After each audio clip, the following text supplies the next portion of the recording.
بسم اللہ الرحمن الرحیم۔ اللہ کے نام سے شروع جو بڑا نہایت رحم والا ہے۔ پوری دنیا پر حکومت کرنے والا ایک ایسا بدترین بادشاہ جس کو اللہ تبارک و تعالی نے ایک حقیر مچھر کے ہاتھوں عبرتناک موت دلوائی تھی۔ پیارے دوستو، وہ مچھر لنگڑا اور ضعیف مچھر تھا جس کے ہاتھوں اللہ تبارک و تعالی نے اس بادشاہ کو عبرتناک موت دلوائی تھی۔ بے شک اللہ وحدہ لا شریک ہے، وہ جو چاہے کر سکتا ہے۔ پوری دنیا پر 4 ایسے بادشاہ گزرے جنہوں نے پوری دنیا پر حکومت کی تھی۔ دنیا کی تاریخ میں ایسے بہت سارے بدترین بادشاہ اور فرعون گزرے ہیں جن کو ان کی دولت اور بادشاہت کے نشے نے مغرور بنا دیا، اور وہ خود کو خدا کہلوانے لگے اور خدائی کا جھوٹا دعویٰ کر بیٹھے۔ اور پھر اللہ تبارک و تعالی نے، جو اس کائنات کا حقیقی مالک ہے، جو وحدہ لا شریک ہے، اس نے ان جھوٹے خدائی کے دعوے داروں کو دنیا کے لیے عبرتناک نشان بنا دیا۔ ان کو ایسی عبرتناک موت دی جس کا کوئی تصور بھی نہیں کر سکتا، اور ان جھوٹے خداؤں کو صفحہ ہستی سے مٹا دیا۔ پیارے دوستو، خدائی کا دعویٰ کرنے والے بدبختوں میں سے ایک نام نمرود کا بھی آتا ہے۔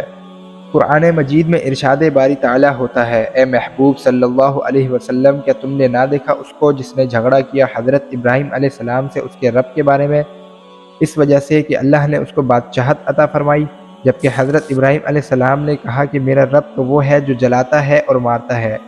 تو نمرود بولا، میں بھی جلاتا اور مارتا ہوں۔ حضرت ابراہیم علیہ السلام نے کہا کہ اللہ سورج کو مشرق سے نکالتا ہے، تو اسے مغرب سے نکال دے۔ تو یہ سن کر اس کے ہوش جاتے رہے اس کافر کے، بے شک اللہ ظالموں کو ہدایت نہیں دیتا۔ اللہ عز و جل نے اپنے اس فرمان میں حضرت ابراہیم علیہ السلام سے اس مکالمے کا ذکر کیا ہے جو اس وقت کے جابر، سرکش اور رب ہونے کے جھوٹے دعوے دار کے ساتھ ہوا۔ حضرت ابراہیم علیہ السلام نے اس کے خدائی کے دعوے کا انکار کیا اور اس کو اس کی جہالت اور کم مائگی سے آگاہ کیا، اور اس بدبخت کو اپنے دلائل سے ایسی لگام دی کہ اس پر راہ حق کو واضح کیا۔ مفسرین کرام اور دیگر اہل انصاف کا قول ہے کہ نمرود شہر کابل کا بادشاہ تھا۔ یہ بہت ظالم، سرکش اور کذاب تھا۔ اس کا نام و نسب نمرود بن کنعان بن کوش بن سام بن نوح علیہ السلام تھا۔ حضرت مجاہد رحمۃ اللہ علیہ اور دیگر کئی مفسرین کرام نے نمرود کا سلسلہ نسب نمرود بن فالح بن عابر بن صالح بن ارفغش بن سام بن نوح علیہ السلام بیان کیا ہے۔ حضرت مجاہد رحمۃ اللہ علیہ اور دیگر کئی مفسرین کرام کا قول ہے کہ نمرود ان 4 بادشاہوں میں سے ایک تھا جنہیں اللہ عز و جل نے پوری دنیا پر حکومت عطا کی۔ ان 4 میں سے 2 مومن اور 2 کافر تھے۔ حضرت ذوالقرنین علیہ السلام اور حضرت سلیمان علیہ السلام مومن تھے، جبکہ نمرود اور بخت نصر کافر تھے۔ انہی مفسرین کرام کا یہ بھی قول ہے کہ نمرود 400 سال تک بادشاہ رہا۔ وہ سرکش، باغی، ظالم اور متکبر تھا۔ جب حضرت ابراہیم علیہ السلام نے اسے دعوت حق دی کہ وہ ایک خدا کی عبادت کرے، تو اس نے اپنی جہالت اور گمراہی کی وجہ سے ان کی دعوت حق کو ٹھکرا دیا۔ اس نے حضرت ابراہیم علیہ السلام سے جھگڑا کیا اور اس نے اپنے رب ہونے کا دعویٰ کیا۔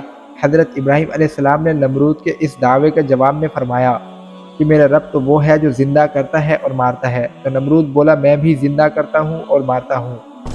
حضرت قتادہ سدی اور محمد بن اسحاق رحمۃ اللہ علیہ کا قول ہے کہ نمرود کے پاس 2 ایسے شخص لائے گئے جن کے مار دینے کا فیصلہ ہو چکا تھا، اور جب اس نے ان میں سے ایک کو قتل کیا اور دوسرے کو معافی دینے کا حکم دیا، تو گویا اس نے ایک کو زندہ رکھا اور دوسرے کو مار دیا۔ یہ حضرت ابراہیم علیہ السلام کے مناظرے کی بات نہ تھی، بلکہ مناظرے سے الگ بات تھی۔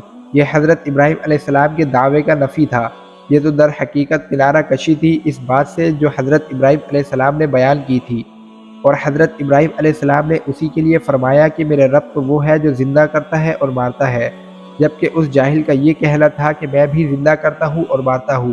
تو اس کا مقصد یہ تھا کہ دکھائی دینے والی چیزوں کے ساتھ ایسا معاملہ وہ خود کر رہا ہے۔